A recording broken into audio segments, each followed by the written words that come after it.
Oi, gente, hoje a gente vai continuar falando sobre elétrica, então, mais especificamente eletrostática, e dando continuidade à força e ao campo, que a gente já viu nas últimas aulas, hoje a gente vai falar sobre potencial e energia potencial elétrica, ok? Então, vamos imaginar que a gente tenha uma certa carga numa região do espaço e próxima a ela eu coloco uma outra carga. Coloquei ela ali no ponto P. O que vai acontecer com ela? Eu coloquei ela ali e parei ela, deixei ela lá. Só que como elas duas têm, hipoteticamente, o mesmo sinal, elas vão estar se repelindo. Então, se eu colocar essa carga aqui, deixar ela parada aqui e soltar, com a repulsão ela vai se mexer para lá. Ou seja, se ela está se mexendo, ela tem uma velocidade. Se ela tem uma velocidade, ela tem uma energia cinética. Mas a gente já sabe que a energia cinética não surge do nada. Ela tem que vir de alguma outra energia. As energias têm que se transformar. Elas não vão surgir do nada. Então, qual é a energia que tem antes que vai se transformar em energia cinética? Quem é o responsável por esse movimento? É uma energia potencial que existe devido a isso serem cargas elétricas. Então, isso é chamada de energia potencial elétrica. E fazendo semelhante ao que foi feito lá no campo elétrico, então, trocando essa carguinha de prova por outras cargas, a gente percebe que a energia que ela vai obter, ou seja, aquela energia potencial elétrica que virou cinética, eu consigo ver o efeito da cinética, né? Então eu consigo imaginar qual que era a elétrica que tinha, e eu percebo que quanto maior fosse a carga que eu colocava, maior seria a energia que ela estava tendo naquele ponto, portanto, maior ia ser a energia que ela ia obter cinética depois. E isso tudo obedecia sempre uma razão. Então, a energia dividida pela carga era sempre uma constante, e essa constante é o chamado potencial elétrico. E ele só vai depender do ponto onde a gente estiver colocando aquela carguinha, certo? Então, ele não depende do valor dessa carga. Ele depende do ponto onde eu coloquei. Por que depende do ponto? Porque depende da distância dele em relação àquela outra carga responsável por gerar essa repulsão. Vale o mesmo princípio todo para a atração, tá? Só estou dando um exemplo para repulsão. O que a gente pode concluir, então? O potencial elétrico, que a gente vai chamar de V, e ele vai ser medido em volt, que é V também, então V é medido em V, é igual a energia potencial elétrica, a energia a gente já está acostumado lá da mecânica, é medida em joule, dividido pela carga, que a gente também já está acostumado, que é medida em coulomb. Importante aqui a gente notar uma grande diferença. Enquanto a força e o campo elétrico eram grandezas vetoriais, ou seja, elas tinham módulo de direção e sentido, o potencial e a energia potencial são grandezas escalares, ou seja, elas não vão ter direção, não vai ter para onde. Só o valor é suficiente para explicar tudo o que a gente precisa. Então, elas só vão ter módulo, intensidade. Para a gente entender elas um pouquinho melhor, a gente vai fazer uma revisãozinha de mecânica. Então, eu quero lembrar com vocês o teorema da energia cinética, que fala pra gente que o trabalho da força resultante é igual à variação da energia cinética. E daí eu aproveito o gancho só para lembrar junto o teorema da energia potencial, que fala que o trabalho das forças conservativas é igual a menos a variação da energia potencial. O que significa esse menos? Significa que quando a gente for fazer a variação, a gente tem que inverter os sinais. Então, enquanto aqui em cima a variação vai ser final menos inicial, aqui embaixo, como é menos a variação, vai ficar inicial menos final. Tudo bem? Mas guardem, o teorema da energia potencial a gente não vai usar, a gente vai usar o da cinética. E aproveitando que a gente está fazendo revisão, vamos revisar o teorema da energia mecânica, que diz que quando a gente não tem forças dissipativas atuando no nosso sistema, ou seja, não tem atrito, não tem resistência do ar, não tem nada do tipo, a energia mecânica vai se conservar. Então, a energia mecânica inicial é igual à energia mecânica final. E vocês lembram como a gente calcula a energia mecânica? É a energia cinética mais a potencial. Então, a energia mecânica inicial é a potencial inicial mais a cinética inicial. E a final é a soma das duas finais, tudo bem? Fazendo uma matematiquinha simples aí, eu posso pegar essa potencial que é positiva e passar para cá negativa, essa cinética que é positiva e passar para lá negativa. O que a gente vai concluir? A variação da energia cinética, final menos inicial, né? É igual a menos a variação da energia potencial, por isso inicial menos final. Tudo bem? Substituindo essa equação que a gente chegou naquela equação que a gente tinha do trabalho da força resultante, juntando as duas, a gente sabe que o trabalho da resultante, que era igual à variação da energia cinética, pode ser substituído essa variação da energia cinética por menos a variação da energia potencial. E a energia potencial que existe na elétrica é a energia potencial elétrica. Então, a gente vai usar a formulinha dela para substituir aqui nesse trabalho da força resultante. Se a gente está falando de elétrica, vamos considerar um caso, então, em que a força resultante seja a força elétrica. E a gente pode concluir que o trabalho da força elétrica é igual a carga vezes o potencial. Aí eu tenho que fazer menos a variação, então inicial menos o final. E esse potencial inicial menos o potencial final, a gente vai chamar de diferença de potencial, porque diferença é uma conta de menos, e a gente tem uma conta de menos. Tudo bem? Então surge uma nova grandeza que a gente vai trabalhar muito a partir de agora, que é a diferença de potencial, que também é medida em volt. Conclusão, trabalho da força elétrica é igual a Q vezes U, é a carga vezes a diferença de potencial. Tudo bem? E já aproveitamos para avisar, para quem não lembra, a formulinha da energia cinética, mv² sobre 2. Por quê? Porque pode acontecer de um exercício pedir para vocês, ele fala assim, olha, uma carga foi deslocada do potencial tal para o potencial tal. Qual foi a velocidade que ela adquiriu? Se você sabe a diferença de potencial e sabe a carga, você sabe o trabalho da força elétrica.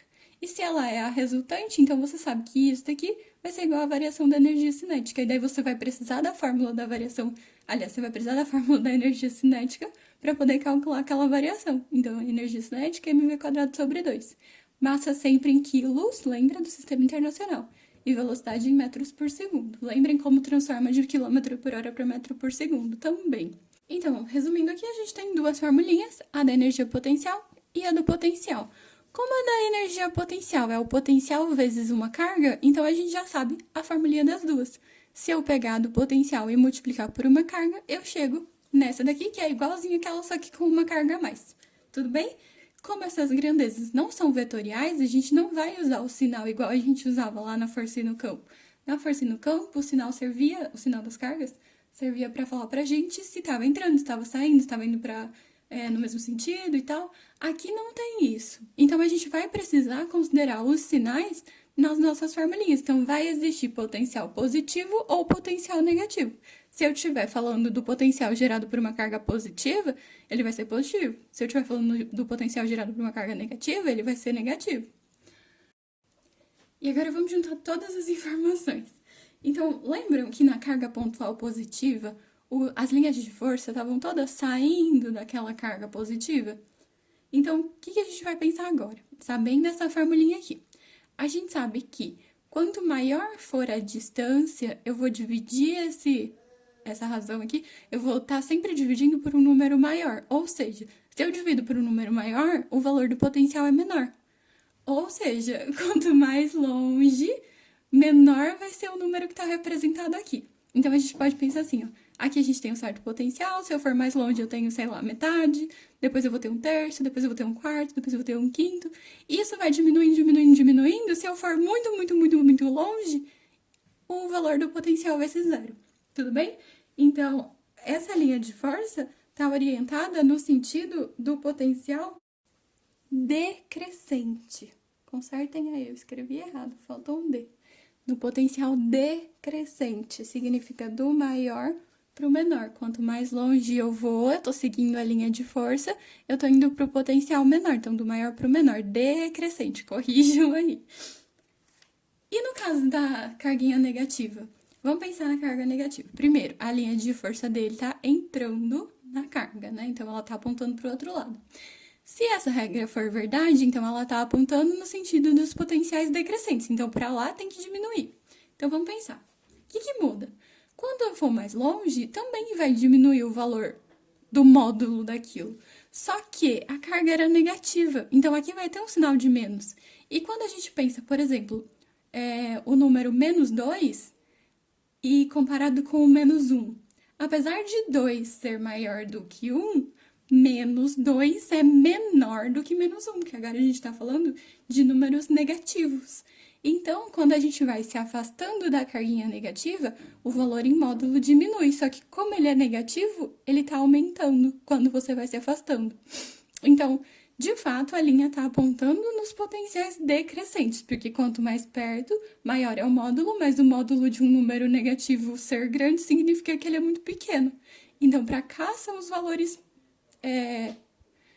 menores, porque ele está indo do maior para o menor. Só que do mesmo jeito, se a gente se afastar muito, muito, muito, muito, muito, muito, o valor dessa distância vai ser muito grande. E mesmo que seja negativo, vai se aproximar do zero. É como se a gente se aproximasse do zero pelos dois lados, né? O zero tá aqui, no caso de cima a gente se aproxima pelo lado dos positivos, e nesse daqui a gente se aproxima pelo lado dos negativos.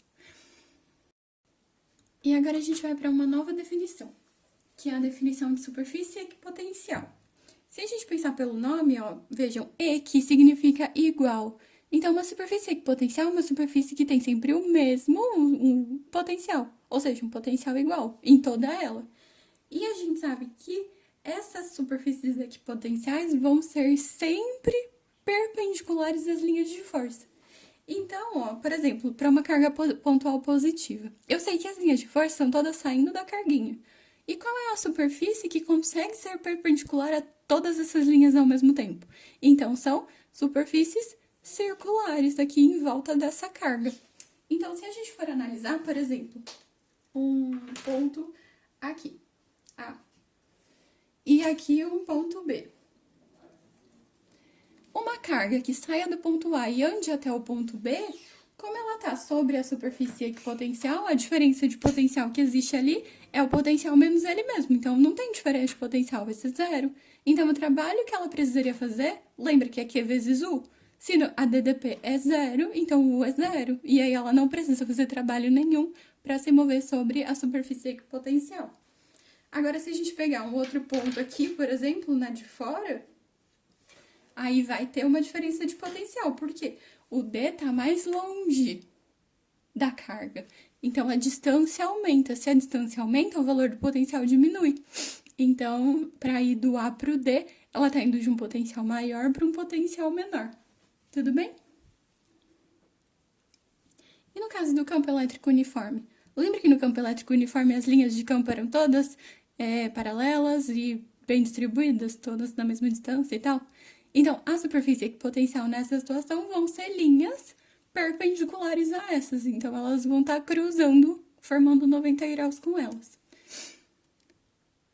E seguindo a lógica do que a gente fez lá no campo, o que aconteceria então em um sistema de cargas pontiformes? O que aconteceria com o potencial? Então, o potencial no ponto P, por exemplo, lembra que lá no campo a gente tinha que fazer o vetorzinho de todo mundo, daí analisar qual era o resultante? Aqui não é vetor, então é muito mais fácil. É só você calcular o potencial para cada um deles, vendo a distância entre cada um deles e o ponto P, onde eu quero saber o valor do potencial, e somar todo mundo. Lembrando que a gente precisa tomar cuidado com o sinal, então eu vou levar os sinais em consideração, tudo bem? E a última coisa que a gente vai falar sobre isso, antes de um breve resuminho que eu coloquei para vocês no final, é o que acontece então no campo elétrico uniforme. Então lembram, no campo elétrico uniforme, imagina que a gente tem duas placas paralelas, uma positiva e uma negativa. As linhas de força saem da positiva e vão para a negativa, então a gente vai ter várias linhas aqui paralelas, perpendiculares à superfície das placas. E imaginem que tem uma distância D entre elas. Então imagina que eu vou colocar uma carguinha aqui, positiva, por exemplo, aqui do lado da placa positiva. E essa carguinha, então, vai ser repelida para essa placa e atraída por aquela. Então, ela vai se mexer até chegar lá na outra placa. E vamos supor que eu queira saber o valor da diferença de potencial que existe aí. Então, basicamente, o que a gente vai fazer? A gente vai juntar três conceitos. A gente vai juntar a ideia da força elétrica, que é a carga vezes o campo. Então, vamos supor que eu sei o valor desse campo. Com o conceito de trabalho. Lembra o trabalho lá da mecânica? É força vezes deslocamento vezes o cosseno de θ, que é o ângulo entre a força e o deslocamento. Então, se a gente pensar nessa carguinha, a força que está sendo feita sobre ela é para lá, e ela vai andar para lá. Portanto, o θ é 0 e cosseno de 0 é 1. Então, a gente pode já desconsiderar esse cosseno, porque multiplicar por 1 não vai mudar nada. E a gente também vai usar o trabalho da força elétrica, que é vezes U. Então, a gente vai juntar tudo isso, ou seja, eu vou substituir o Q vezes U aqui no trabalho e eu vou substituir a força elétrica aqui na força, que é a força que está agindo na nossa partícula aqui. E a gente vai chegar nisso daqui, Q vezes U é igual a Q vezes E vezes D. Tem Q dos dois lados, a gente pode cortar e a gente chega numa formulinha muito bonitinha, que é a formulinha do EDU. Só que se a gente fala EDU, na hora que vocês vão fazer exercício com ela, todo mundo bota o igual aqui. Então, para não ter risco de acontecer isso, a gente chama de EDU. Para lembrar que o E e o D estão juntos, tá? Então, o campo multiplicado pela deslocamento dele, né, pela distância entre as duas placas, é igual à diferença de potencial. E isso faz com que a gente possa concluir que, além de o campo ser medido em Newton por Coulomb, porque se a gente isolasse ele nessa formulinha aqui, a gente chegava em força dividido por carga, por isso Newton por Coulomb. Se a gente isolar ele aqui, a gente vai ter que a DDP dividido pela distância, então é volt por metro.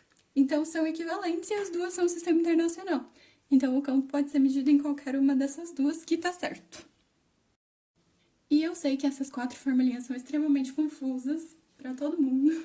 Então, eu fiz um resuminho aqui para vocês, guardarem no coração de vocês essas 4 e lembrar a diferença entre elas. Então, lembrando que força e campo são vetores e energia e potencial são escalares, tudo bem? Força é KQQ sobre D quadrado, então vai ter as duas cargas e a distância tá ao quadrado.